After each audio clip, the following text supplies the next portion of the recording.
We begin tonight with the words of another member of Congress, a freshman. I met her in Texas last year when she was running for what was then Beto O'Rourke's seat in the House of Representatives representing El Paso. And then a year later, she joined us here on this program as a member of Congress. And today, Representative Veronica Escobar tweeted her reaction to President Trump's announced visit to El Paso tomorrow. The White House invited me to join Donald Trump during his visit to El Paso. My response was clear. I requested a phone call with him today in order to share what I have now heard from many constituents, including some who are victims of Saturday's attack. I was told that Donald Trump is too busy to have that conversation. I declined the invitation because I refused to be an accessory to his visit. I refused to join without a dialogue about the pain his racist and hateful words and actions have caused our community and country. Tomorrow, I will again be spending time with fellow El Pasoans who are dealing with the pain and horror left in the wake of this act of domestic terrorism fueled by hate and racism. Congresswoman Escobar explained what she would have told the president in the phone call that never happened. My message would have been that he needs to understand that his words are powerful and have consequences. Using racist language to describe Mexicans, immigrants, and other minorities dehumanize us. Those words inflame others. Donald Trump is going to El Paso while he still owes the city of El Paso over $500,000 from his last visit to El Paso. That is money that El Paso needs now more than ever for police overtime and all sorts of costs. The Texas Tribune reports that, according to the communications manager for the El Paso City Manager's Office, the president has an outstanding bill of $569,204.63 for police and public safety services associated with a February campaign rally in El Paso. And that was one of the many rally speeches in which the president used the very same language about people trying to enter the country at the southern border that the El Paso mass murderer used for those people in his written manifesto before he killed them. Here's part of the president's speech in El Paso about the people seeking entry at our southern border. Murders, murders, murders, killings, murders. We will.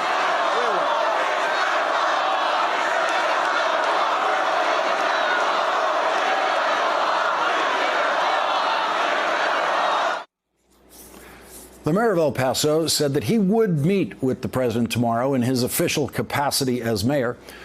Mayor Dee Margo said that he would ask the president, quote, to support our efforts with any and all federal resources that are available.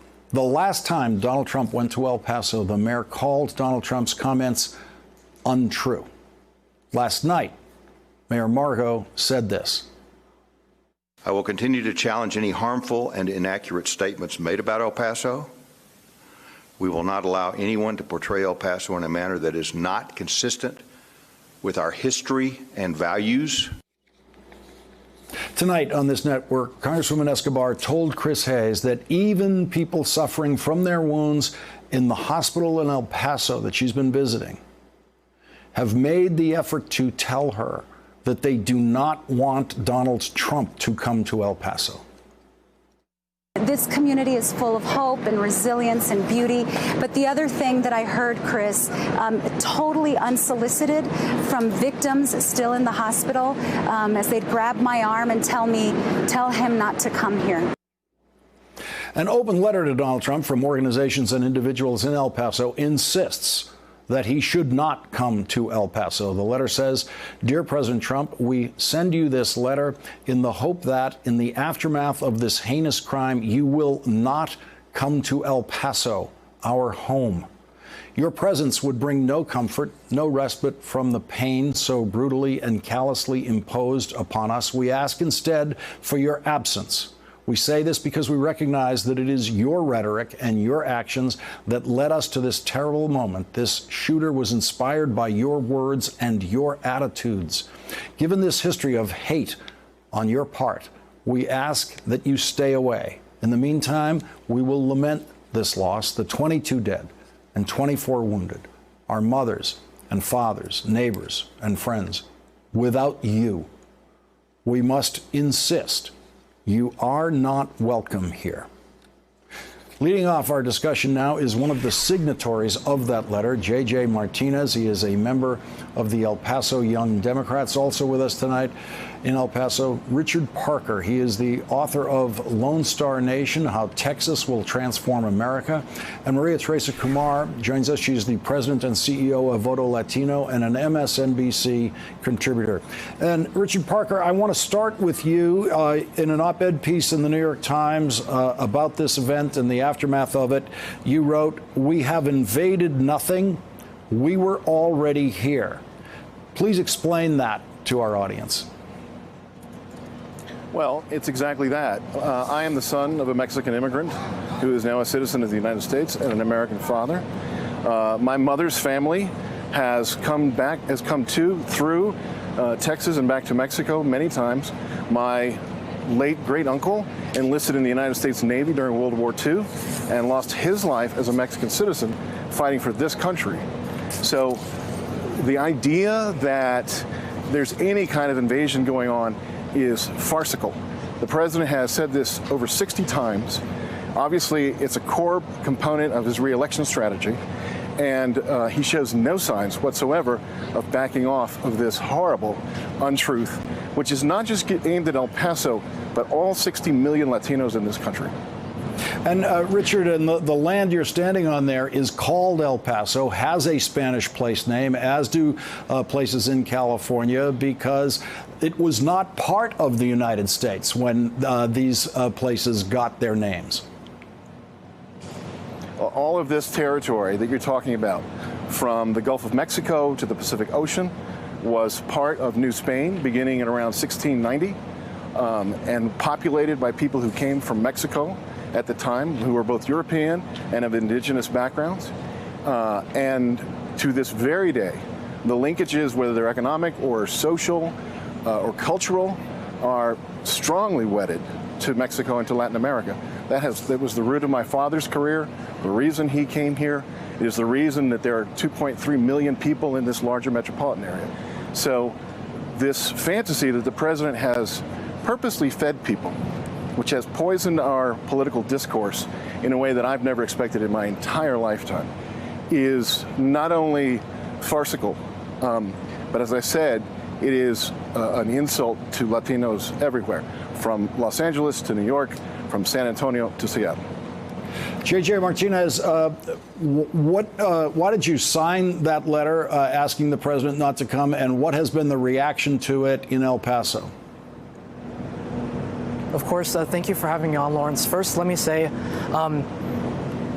I don't understand, Lawrence, how a man who has called the people that make up this binational community, it's called Mexican immigrants, rapists, drug dealers, has called us breeders, who at a campaign rally laughed at the idea of shooting people coming over. I don't understand how a man who also owes the city of El Paso over $500,000 for his last visit, and who prides himself with supporting white nationalists like Stephen Miller, I don't understand how that man hopes to come to this city that he so often insults and hopes to comfort us. It's something that unfortunately we have to experience. I don't think anybody would have imagined that we would have to be asking the sitting president of the United States not to come after such a horrendous shooting. But it is the words of this president, like my congresswoman has said, that make it that we do not want him here. That until he apologizes for that hateful rhetoric that racists and white supremacists use, he should not come. We need time to heal, and we need to heal as a community. We need words of love, not words of hate. Maria Teresa, what do you expect to see tomorrow when the president goes to El Paso? So, Lawrence, I have family in El Paso. I spent a lot of time most recently, and I have to say and just really underscore that this is the safest city in America.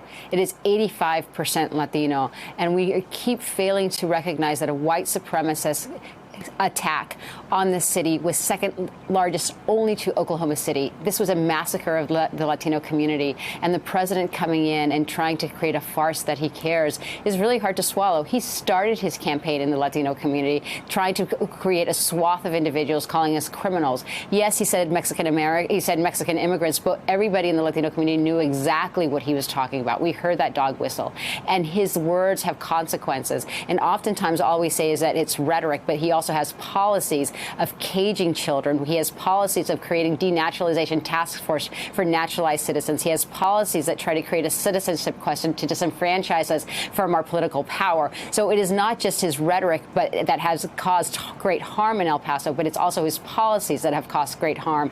And what the shooter did was send a resounding message to American Latinos and to Latinos and immigrant communities everywhere, Lawrence, that as a Latino in the safest city in the country, if you can get hurt there, all of a sudden we should all be on high alert. And that is what is devastating, that our security as people of color, as brown people, as Latinos who work hard, who die for this country, who are patriots, are all of a sudden now open up for arms. And we need the president to try to be as unifying as possible. But El Paso, I was there just last week. When you would talk to them about politics, they didn't want to engage. They wanted to have more conversations that were more communal. And all of a sudden, he has made El Paso a place where everybody cannot get away from what is happening now. Let's listen to what Sherrod Brown, the Ohio Democratic senator, says he's going to say to the president, because he has decided that he will join with the president when the president visits Dayton, Ohio tomorrow. Let's listen to what he said. I want to say to the president, you talk about mental health. If you care about mental health, don't cut Medicaid, don't repeal the Affordable Care Act. And I'm going to say to the president first how important it is that he call on Senator McConnell, as I did on Sunday. He called on Senator McConnell to bring the Senate back into session, that the president tell McConnell to pass the background check bill, and the president promise to the American people and to McConnell that he will sign that bill. And I'm going to ask the president that. I will, if given a chance, talk to him about the assault weapons ban. J.J. Martinez, is that what you're hoping that your mayor says to President Trump in El Paso tomorrow?